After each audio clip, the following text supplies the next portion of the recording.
네, 오늘은 부활절입니다. 부활주일. 우리 서로 조금 떨어져 있지만 인사하겠습니다. 부활 축하합니다. 해피 이스터. 부활 축하합니다. 네, 우리 중고등학생들 부활 축하합니다. 네, 오늘 중고등부가 같이 예배에 참여했군요. 네, 우리 온라인으로 참석하신 분들도 부활 축하드립니다. 부활절은 교회력으로 아주 중요한 절기입니다. 그래서 성탄절, 추수감사절과 함께 3대 절기로 우리가 많이 지키고 있죠. 근데 이 부활절이 다른 절기와 다른 것은 부활절은 계속 날짜가 바뀝니다. 그래서 올해 부활절은 몇 월 며칠이다. 내년에는 또 달라지고, 이 이유가 서로 교회들이 자기의 주장을 해서 동방교회, 서방교회, 그 예전에 카톨릭 교회의 그런 어떤 자신의 것들을 내세우기 위해서 동방교회는 음력을 하자, 서방교회는 날을 정해서 하자, 이렇게 막 싸우다가 결국은 춘분 후에, 춘분이 3월 21일이죠. 춘분 후에 첫 번째 만월, 그러니까 첫 번째 보름달이 있는 그 주의 주일이 부활주일이다. 네, 왜 이렇게 복잡하게 했을까 하는 생각도 들지만, 우리가 날짜가 바뀐다는 것은 어떻게 보면 장점도 있는 것 같아요. 왜냐하면 그 날짜가 올해는 언제일까 하면서 보면서 약간 더 기대를 갖는, 부활의 마음을 조금 더 갖게 되는 그런 부분들이 있을 수 있죠. 예수님께서 십자가에 죽으시고 사흘 만에 부활하셨습니다. 사흘이라는 날짜는 예수님이 십자가에 달리시고 세 번째 날이죠. 세 번째 날, 제3일에 부활할 것이다. 제3일에 살아나리라. 사실 요즘에 기사에서도 가끔 보지만 관에 들어갔다가 갑자기 이렇게 일어나는 사람이 있습니다. 그런 일이 막 나타나는 거예요. 죽지도 않았는데 죽은 것처럼. 그래서 사흘이 아니라 하루 만에 살아나셨으면 아마 사람들이 잘 믿지 않았을 거예요. 그리고 한 주나 두 주 후에 살아나셨다. 그러면 사람들의 기억에 점점 멀어져 가고 시체가 다 썩어져 가서 더 그거에 대한 기대와 믿음이 줄어들었을지 모르겠습니다. 사흘이라는 것은 하나님께서 완전하게 그것을 보여주시기 위해서, 3이라는 숫자는 성경의 완전수이기도 한데 사흘 동안에 그 완전한 죽음으로 내려가셔서 완전한 생명으로 일어나신, 사망 권세를 완전히 깨트리시고 완전히 승리하신 그 역사를 이루신 날로 우리가 기억하고 알고 있습니다. 그렇기 때문에 우리는 이 부활주일 전후의 삶은 완전히 삶의 패턴이 바뀝니다. 그전에는 죄로 인해서 내가 무언가 자유한 것 같이 느껴지지만 그 안에는 자유가 없어요. 무언가 집착하는 마음이 더 많습니다. 이 세상이 끝이기 때문이죠. 이 세상이 끝이면 이 세상에서 내가 무언가를 더 많이 얻으려고 합니다. 돈 좀 벌어야지. 나중에 커서 건축주 돼야지. 건물주 돼야지. 내가 어떤 것을 제대로 한번 남겨봐야지. 이게 이 세상에 집착하는 모습 아닙니까? 부활을 가지고 있는 사람은 사실 노력하고 살아가지만 이 세상의 어떤 결과물에 연연하지 않습니다. 그보다 더 엄청난 것이 있기 때문에, 그래서 삶의 패턴이 그렇게 바뀌어버리는 거예요. 예수님께서 사망 권세를 이기셨다는 것은 그냥 사망이 사라졌다, 이 정도 차원이 아닙니다. 오늘 말씀에 56절에 보면 사망이 쏘는 것은 죄요, 죄의 권능은 율법이라. 사망이 계속 쏘는데 뭘 쏘냐면 죄를 쏩니다. 왜요? 사망에 이르게 하기 위해서. 사망이 도구를 가지고 쏘는데 화살을 쏘듯이 계속 쏩니다. 너 죽어라, 너 죽어라. 근데 그 죄의 권능이 율법이라고 말씀하고 있습니다. 율법이 생기고 나서 이 죄가 알려지게 됩니다. 나의 죄가 깨달아집니다. 이 율법이 있기 때문에 이 죄를 통해서 내가 죄인이구나, 알게 됩니다. 그래서 율법은 두 가지 기능을 하게 돼요. 첫 번째 기능은 내가 죄인이라는 것을 알게 해주는 기능. 그래서 죄의 권능이 그 안에 율법에 있다는 거죠. 또 하나의 기능은 그 죄를 통해서 내가 하나님께로 인도하는 기능. 나를 그렇게 인도하는 기능. 그래서 갈라디아서의 말씀에 이 율법은 하나님께로 인도하는 초등교사와 같다. 예전의 성경에는 몽학선생과 같다. 근데 우리가 창조 이래로 우리는 이러한 인생이 아니었어요. 우리는 죄인이 아니었습니다. 창조한 때는 우리는 어떤 인생이었냐면 우리는 하나님과 동역하는 인생이었어요. 그래서 하나님께서 동물을 불러오니까 아담이 그 동물의 이름을 대니 그 이름이 되었다. 이게 바로 놀라운 동역의 인간의 모습이었습니다. 하나님의 형상의 모습이었어요. 그런데 선악과를 먹지 말라고 했는데 그 선악과를 먹는 순간에 인간은 이제 동역하는 존재가 아니라 그 생명의 존재가 아니라 사망의 존재로 바뀌어버립니다. 어떻게 바뀝니까? 에덴 동산에 있는 생명나무를 가까이 하지 못하게 쫓겨납니다. 이제는 더 이상 내가 그 앞에 있는 생명나무를 먹고 하나님과 마음껏 동역할 수 있는 길을 잃어버리게 되는 인생이 되는 거죠. 모든 사람이 죄를 범하였음에 한 사람도 예외가 없다는 것입니다. 모든 사람이 죄를 범하였다. 결국 모든 사람은 사망의 길로 가는 이 길목에 예수님의 부활의 놀라운 역사가 우리의 삶의 패턴을 완전히 바꿔버렸다는 거죠. 나는 아무리 내가 잘 살고 아무리 내가 자유해 보여도 결국 그 길은 사망의 길이었는데 부활하신 예수님을 만나는 순간에 내 삶의 패턴이 이제 다시 생명으로 회복되는 길로, 그 길로 나아갈 수 있는 놀라운 특권을 얻게 됩니다. 부활이라는 것은 놀라운 의미가 있다는 것입니다. 우리가 단순히 내가 다시 나중에 살 거야 이 정도 차원이 아니라 내가 이 땅에서의 모든 나의 삶의 패턴이 한순간에 역전돼 버리는 그 놀라운 역사가 이 부활의 역사입니다. 근데 사람들은 부활을 믿지 않죠. 우리도 믿지 않았습니다. 지금 이 자리에도 믿지 않는 분이 있을 수 있어요. 많은 증거를 찾으려고 노력합니다. 창조도 증거를 찾으려고 노력해서 창조 구원, 창조학 뭐 그런 여러 가지 것들이 나오긴 하지만 창조에 대한 증거를 찾기가 쉽지 않아요. 근데 부활은 그거보다는 조금 더 우리가 증거를 보게 됩니다. 어떠한 증거들이 있냐면 고린도전서 오늘 읽었던 말씀 4절 8절에 보면 많은 사람들에게 예수님이 보이십니다. 게바, 베드로, 또 만삭되지 못하여 난 자 바울, 500여 형제에게 일시에 보이시고 모든 사도, 12제자, 야고보. 어떻게 그 많은 사람들이 동시에 똑같은 일을 볼 수 있을까? 이것은 부활의 놀라운 증거가 될 수 있죠. 또 하나의 증거는 요세푸스라는 역사학자가 있습니다.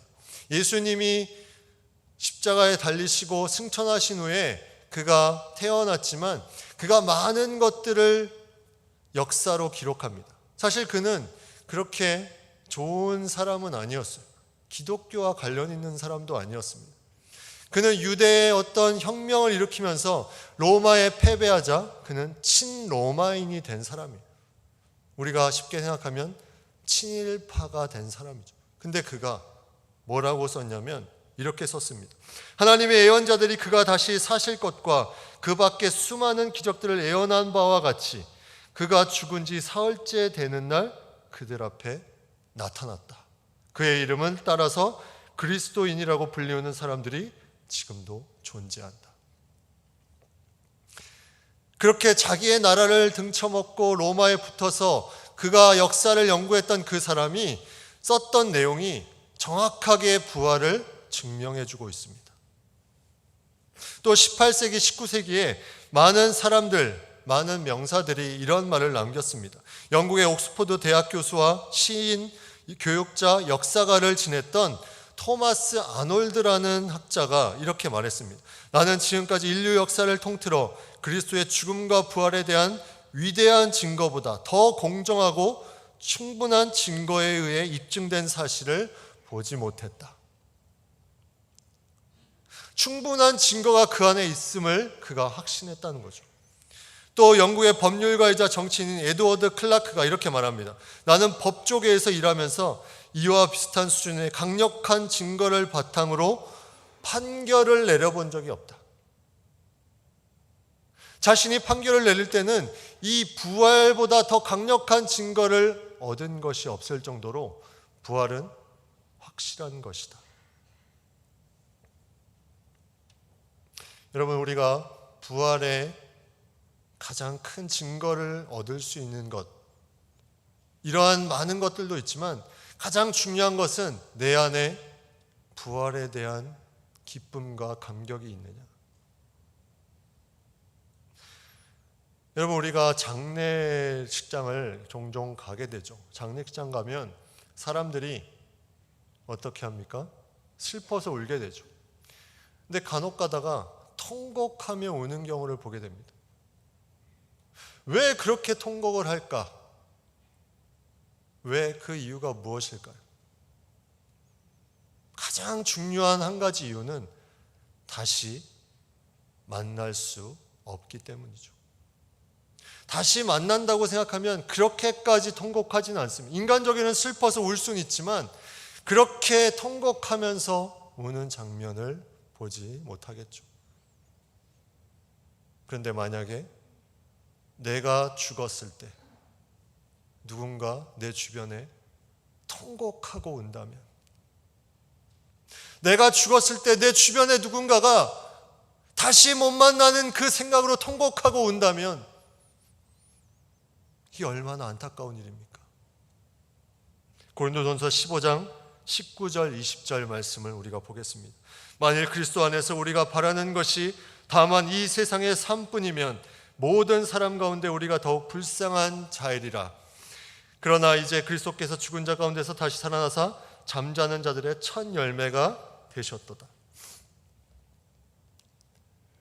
자막을 우리가 한번 다시 보면 그리스도 안에서 우리가 바라는 것이 다만 이 세상의 삶뿐이면, 장례식장에 가서 그렇게 모르고 막 통곡하는 사람도 있는데 그리스도 안에서 바라는 것이 이 세상의 삶뿐이면 모든 사람 가운데 우리가 더욱 불쌍한 자다. 이 자리에 있는데, 그리스도 안에 있는데 이 세상에 소망을 두고 그 외에 소망을 두지 않는 인생, 그 인생은 모든 사람보다 더 불쌍한 자니라. 돈이 없어서 구걸하는 사람이 불쌍한 것이 아니라, 병들어서 나약해서 그런 사람이 불쌍한 것이 아니라, 그리스도 안에 있으면서, 이 자리에 있으면서 이 세상에 소망을 두고 살아가는 사람, 가장 불쌍한 사람이다. 성경은 명확하게 말씀하고 있습니다. 그래서 청년들, 중고등부 친구들, 여러분은 친구들이 너희 참 불쌍하다, 주일날 쉬지도 못하고, 아닙니다. 그들이 가장 불쌍하고 우리는 그리스도 안에서 부활의 신앙을 가지고 나아갈 수 있는, 그리고 그들에게 선한 영향력을 미칠 수 있는 놀라운 특권을 가진 존재입니다. 우리가 이 부활의 능력, 오늘 사도 바울은 이 부활을 뭐라고 말하냐면 51절에 보면, 보라 내가 너에게 비밀을 말하노니, 이 부활은 단순하지 않다는 겁니다. 일반 사람들이 그냥 쉽게 이해할 수 있는 그런 단순한 지식이 아니라는 거예요. 비밀을 말하노니 하면서 뭐라고 말합니까? 우리가 다 잠잘 것이 아니요 마지막 나팔에 순식간에 홀연히 다 변화되리니. 우리가 다 잠잘 것이 아니다. 이 고린도전서 15장에 잠잔다는 표현은 죽음에 이른 사람에 대한 표현입니다. 다 잠잘 것이 아니요. 그러면 죽지 않고 부활을 맞이하는 사람도 있다는 거죠. 다 잠잘 것이 아니요. 마지막 나팔에 순식간에 홀연히 다 변화되리니. 이 영어 성경으로 보면 순식간에 홀연히, 이게 어떻게 표현됐냐면 플래시가 깜빡하는 순간에, 그리고 눈 깜짝할 사이 다 변화될 것이다. 잠자는 자들과 그렇지 않은 자들 모두 한순간에.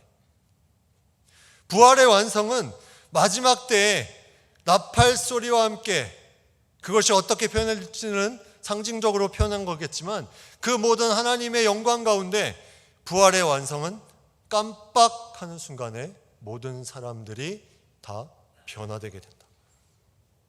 이것이 부활의 비밀이라는 거죠. 다시 말하면 일시적인 것들이 최종적인 그 날에는 더 이상 일시적인 것이 아니라 이제는 영원함 속으로 들어가서 완전함을 누리게 된다는 것입니다. 디모데후서 1장 10절에 이렇게 말씀합니다. 이제는 우리 구주 그리스도 예수의 나타나심으로 말미암아 나타났으니 그는 사망을 패하시고 복음으로써 생명과 썩지 아니할 것을 드러내신지라. 무엇으로 드러낸다고 말했습니까? 복음으로써. 복음으로써 생명과 썩지 아니할 것을 드러낸다. 우리는 죄 가운데 거하는 사람이었습니다. 사망 가운데 거하는 사람인데 복음으로써 생명의 존재로 바뀌어버렸습니다. 썩을 것에서 썩지 아니할 것으로 그것이 드러나게 됩니다. 이것이 놀라운 부활의 은혜라는 거죠. 복음을 통해서, 이 놀라운 말씀을 통해서 우리가 거기에 대해서 변화되게 됩니다. 고린도전서 15장 17절에 그리스도께서 다시 살아나신 일이 없으면 너희의 믿음도 헛되고 너희가 여전히 죄 가운데 있을 것이오라고 말씀합니다.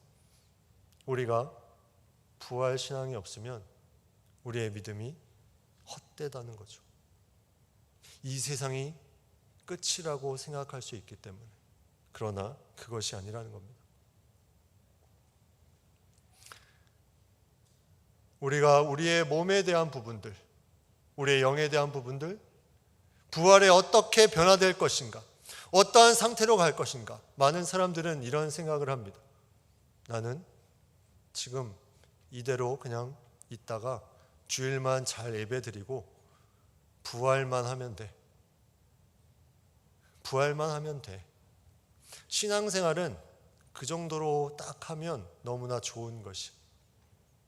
과연 그럴까요? 사도 바울이 이 부활의 비밀을 그렇게 단순하게 생각했을까? 하나님이 그 부활의 놀라운 은혜가 우리 삶과는 전혀 관련 없는 단절된 후의 삶의 모습일까? 먼저 답부터 말씀드리면 그렇지 않다는 것입니다. 사람들은 영과 육을 구분하기를 좋아합니다. 그래서 영, 육, 이것이 따로 논다고 생각하죠. 근데 성경적으로 영과 육은 따로 놀지 않습니다.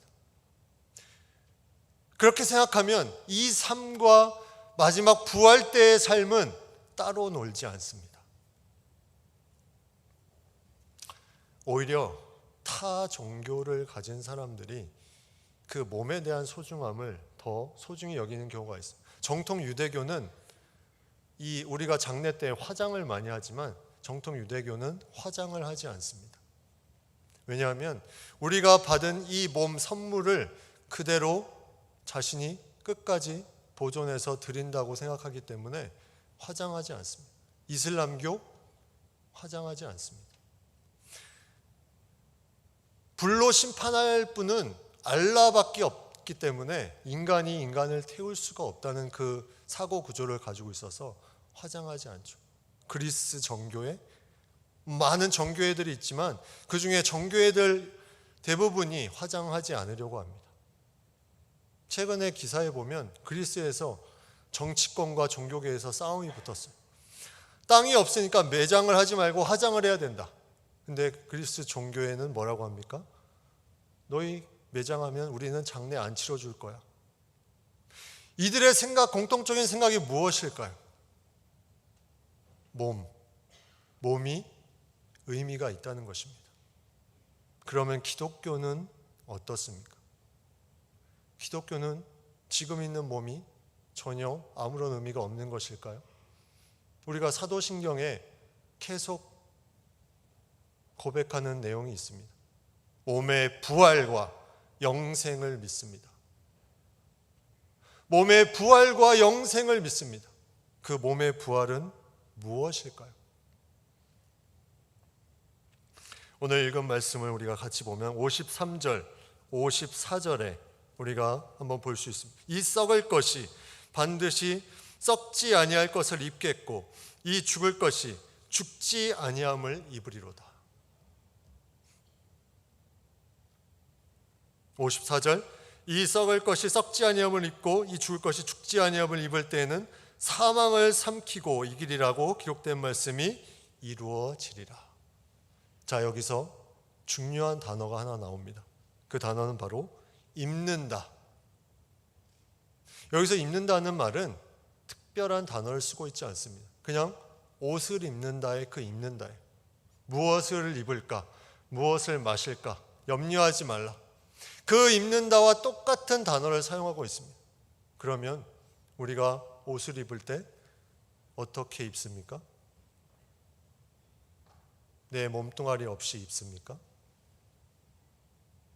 옷을 입는다는 것은 다시 말하면 영광의 부활의 형체를 가진 신령한 몸으로 변화된다는 거죠. 그것을 완전히 체인지가 아니라 그 상태에서 더 입혀지는 그런 역사라는 겁니다. 오늘 말씀 58절에 보면 그 제일 끝에 이렇게 말씀합니다.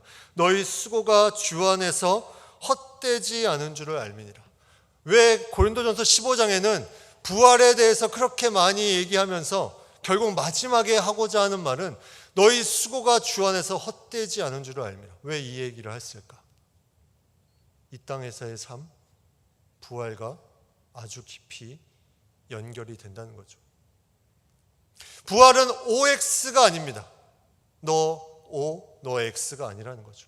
부활은 진행형 그래프와 같습니다. 내가 이 땅에서 하는 모든 삶 가운데 그 수고와 하나님께 나아가는 그 마음 가운데 하나님께서 놀랍게 그 부활의 비밀을 알려주시고 변화시키시고 채워주시는 것. 이 과정이 바로 성도의 삶의 과정이라는 거죠. 사도 바울은 믿음을 강조했습니다. 믿음을 계속 강조해서 믿음으로 부활에 이르고 믿음으로 영생을 얻으면 된다. 그러나 사도 바울도 이 수고하는 것에, 이 땅에서의 행하는 것에 초점을 맞춰서 얘기할 때도 많이 있었습니다. 너는 왜 내 형제를 업신 여기느냐? 하나님의 심판대 위에 설 것이다. 요한계시록 말씀에도 많은 책들이 마지막 때에 있을 것인데 거기에는 생명책도 있고 여러 다른 책들도 있다. 너희의 행위를 따라 심판할 것이다. 그런데 이 행위는 공로가 아닙니다. 우리가 이 행위에 대한 부분이 상당히 어려운 부분이에요. 사도 바울은 이렇게 얘기하고 자신의 그런 부분들을 심판대 앞에 설 것이다 하면서 믿음과 연결되는 그 어떤 내적인 부활에 대한 마음을 계속 강조하고 있습니다. 그런데 우리가 보통 생각할 때 부활에 이르면 과연 무엇이 그렇게 달라질까? 무엇이 그렇게 달라질까? 우리가 비유를 많이 보게 됩니다. 복음서에도 비유가 나와 있는데 이 삶과 이어지는 부활에 가장 반대를 할 수 있는 비유가 하나 나옵니다. 그 비유는 뭐냐면 포도원 품꾼의 비유입니다. 포도원 품꾼의 비유.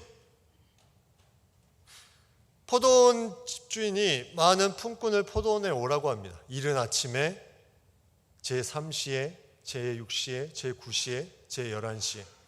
그런데 똑같이 동일한 것을 줍니다. 한 데나리온. 우리는 생각할 수 있어요. 이 비유를 통해서 천국에만 가면 다 똑같아지는구나. 포도원에만 들어가면 다 똑같아지는구나. 이 땅에서는 대충 살아도 괜찮겠구나. 근데 그 비유는 그런 의미로 쓰여진 비유가 아닙니다. 그 맨 처음에 1절에 보면 천국은 마치 품꾼을 얻어 포도원에 들여보내려고 이른 아침에 나간 집주인과 같으니, 천국은 이 품꾼을 많이 들여보내려고 이른 아침에 나간 집주인과 같다. 천국의 풍성함을 말씀하는 것이지 누구나 다 동일하다, 이것을 말하려는 것이 아니죠. 그러면 그 비유의 끝에 이 말씀은 별로 중요하지 않았을지도 모르겠습니다. 그 끝에 어떠한 말씀이냐면 나중된 자가 먼저 되고 먼저 된 자가 나중되리라. 과연 이 말씀은 무엇을 의미하는 것일까? 그 일찍 왔지만 그 안에 불평불만이 가득하고 부활의 신앙으로 그 풍성함을 누리지 못하는 그 사람, 나중될 수 있다는 거죠. 늦게 왔지만 그 안에 부활의 신앙을 굳게 붙잡고 흔들리지 않고 나아간 그 사람, 먼저 될 수 있다는 것입니다. 이것은 하나님의 놀라운 부활의 비밀입니다. 그러면 부활은 언제 일어날까? 부활은 언제 일어날까? 오늘 51절에 보면 보라, 내가 너에게 비밀을 말하노니 우리가 다 잠잘 것이 아니요 마지막 나팔에 순식간에 호련히 다 변화되리니, 다 한 사람도 예외가 없이 예수님을 믿는 자는 생명의 부활로, 그렇지 않은 자는 사망으로 다 부활할 것이다. 완전한 부활은 마지막 때에 일어난다는 거죠. 그러면 우리가 죽었을 때는, 그때는 어떻게 되는 겁니까? 여기엔 신학적인 많은 논쟁거리가 있습니다. 과연 우리가 죽었을 때는 어떻게 될 것인가? 예수님께서 십자가상에서 강도에게 내가 오늘 나와 함께 낙원에 있으리라. 우리는 그래서 이 개인적으로 죽은 후의 삶을 하나님과 함께 보내는 개인적인 넓은 의미의 부활이라고 말하기도 합니다. 그래서 그 부활을 누리는 자는 이제는 더 이상 근심이 없죠. 하나님과 함께 살기 때문에 거기에는 더 이상 어려움도 없고 아픔도 없고 그 모든 것이 없는데, 이것이 완성되는 그날은 마지막 때에 동시에 죽은 자들이 먼저 일어나고 그 다음에 산 자들이 일어날 것이다. 데살로니가 전서 4장에도 말씀합니다. 우리의 부활의 영광, 이것은 계속 진행되다가 마지막 때에 동시에 벌어지는 놀라운 역사라는 것입니다. 우리가 부활의 신앙을 갖는다는 것은 너무나 중요합니다. 빌립보서 3장 20절 21절에 그러나 우리의 시민권은 하늘에 있는지라 거기로부터 구원하는 자 곧 주 예수 그리스도를 기다리노니 그는 만물을 자기에게 복종하게 하실 수 있는 자의 역사로 우리의 낮은 몸을 자기 영광의 몸의 형체와 같이 변하게 하시라. 우리의 모든 몸을 변하게 하시는데 뭐라고 말씀하고 있냐면 우리가 그 하늘에서 오시는 예수 그리스도를 기다리노니, 부활은 내가 떠나는 게 아닙니다. 내가 떠나는 것이 아니라 최종적인 부활은 기다림으로 우리가 이 세상의 모든 일시적이고 죄 있던 그런 삶이 아닌 하나님의 놀라운 영광 가운데 완성된 삶으로 같이 이루어지는 것, 이것이 놀라운 부활의 비밀입니다. 그래서 왕에 있는 곳에 우리가 나아가는 그 부활이 아니라 왕이 우리에게 다가오십니다. 점점. 그래서 오늘 본문 58절은 이렇게 말씀합니다. 같이 한번 읽겠습니다. 그러므로 내 사랑하는 형제들아, 견실하며 흔들리지 말고 항상 주의 일에 더욱 힘쓰는 자들이 되라. 이는 너희 수고가 주 안에서 헛되지 않은 줄 알미라. 아멘. 하나님께서 예수 그리스도를 이 땅에 보내주셔서 우리의 모든 죄를 사하시고 그 죄를 사하실 뿐만 아니라 부활의 영광 가운데 첫 열매가 되어주셔서 우리가 이제 그 부활신앙으로 살 수 있도록, 그리고 너희가 지금 이 땅에서 사는 모든 수고가 헛되지 않을 것이다. 그 모든 것이 마지막 때에 무언가 놀라운 것으로 드러날 것이다. 그러므로 견실하며 흔들리지 말고 항상 주의 일에 더욱 힘쓰는 자들이 되라. 바로 이 부활신앙, 우리는 이 부활의 신앙을 가지고 우리가 이 땅에서의 모든 아픔과 어려움이 있을지라도 우리가 진행형 그래프를 그려가듯이 우리의 삶을 그려가며 그 안에서 하나님 앞에 한 걸음 한 걸음 나아갈 때 이 부활이 나에게 놀라운 역사와 나의 놀라운 기쁨과 감격으로 우리에게 다가올 것입니다. 그 놀라운 믿음으로 달려가는 우리 모든 성도님들 되기를 간절히 바랍니다. 같이 기도하겠습니다. 하나님, 부활 승리하신 주님을 찬양합니다. 주님께서 저희를 위해서 부활의 첫 열매가 되어주셔서 그 부활의 기쁨으로, 그 감격으로 주님 앞에 나아가오니 우리의 인생이 귀한 막대 그래프를 잘 쓸 수 있도록, 귀한 진행형 그래프를 잘 써나갈 수 있도록 저를 인도하여 주시고 그 안에서 충성을 다하며 하나님의 기쁨이 되는 부활의 인생을 살아갈 수 있도록 그 수고가 헛되지 않다고 약속하신 그 말씀을 굳게 붙잡고 한 걸음 한 걸음 나아갈 수 있게 하여 주시옵소서. 감사드리며 예수님의 이름으로 기도드립니다. 아멘.